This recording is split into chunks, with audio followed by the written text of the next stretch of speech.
Class 7 থেকে 12 পর্যন্ত সমস্ত ছাত্রছাত্রীদের জন্য এডুভবন নিয়ে এলো এক অভাবনীয় সুযোগ। এবার থেকে অনলাইন মোবাইল অ্যাপে পড়ার সুযোগ পাবে সাধারণ মধ্যবিত্ত স্টুডেন্টরাও। সরকারি চাকরির প্রস্তুতিতেও সাহায্য করবে এডুভবন। এই সব কিছুই মাত্র 1 টাকায়।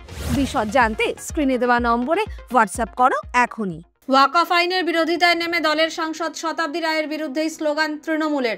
বুধবার সকাল থেকে এ নিয়ে শোরগোল অনুব্রত মণ্ডলের জেলা বীরভূমে। যদিও বীরভূমের 4 বারের সাংসদ শতাব্দীর দাবি, যারা তার বিরুদ্ধে স্লোগান দিচ্ছেন তারা দলের কেউ বলে তিনি বিশ্বাস করেন না। ওয়াকফ আইনের বিরোধিতায় সরব বিরোধী রাজনৈতিক দলগুলি।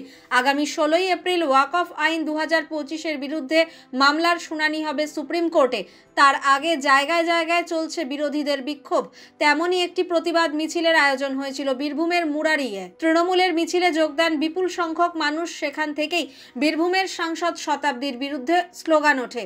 বলা হয়, স্যালাইন এমপিকে মানছি না, মানব না। উল্লেখ্য, গত 2 লোকসভা নির্বাচনে মুরারি এলাকা থেকে সবচেয়ে বেশি ভোট পেয়েছেন 4 বারের সাংসদ শতাব্দী। সংসদে যেদিন ওয়াকফ বিল পাশ হয় সেদিন তিনি উপস্থিত ছিলেন না। পরে নিজের অনুপস্থিতির কারণ হিসেবে তৃণমূল সাংসদ জানান তিনি অসুস্থ ছিলেন, হাসপাতালে চিকিৎসা চলছিল, তার স্যালাইনও নিতে হয়েছে। যদিও সাংসদের এই ব্যাখ্যায় তার দলেরই একাংশ যে খুশি নন সেটাই দেখা গেল মুরারিয়ে। যে মিছিলে প্রধানমন্ত্রী নরেন্দ্র মোদীর কুশপুতুল দাহ করা হয় সেখানে তৃণমূল সাংসদের বিরুদ্ধেও স্লোগান ওঠে। তবে এই নিয়ে শতাব্দীর সঙ্গে যোগাযোগ করা হলে তিনি বলেন, আমি মনে করি না যারা এমন স্লোগান দিচ্ছেন তারা দলের কেউ। দলকে যারা ভালোবাসেন তাদের কেউ এমন স্লোগান দেবেন না। পাশাপাশি তৃণমূল সাংসদ জানিয়েছেন আগের থেকে তিনি কিছুটা সুস্থ আছেন, সাংসদ হিসেবে নিজের কাজকর্ম করে যাচ্ছেন।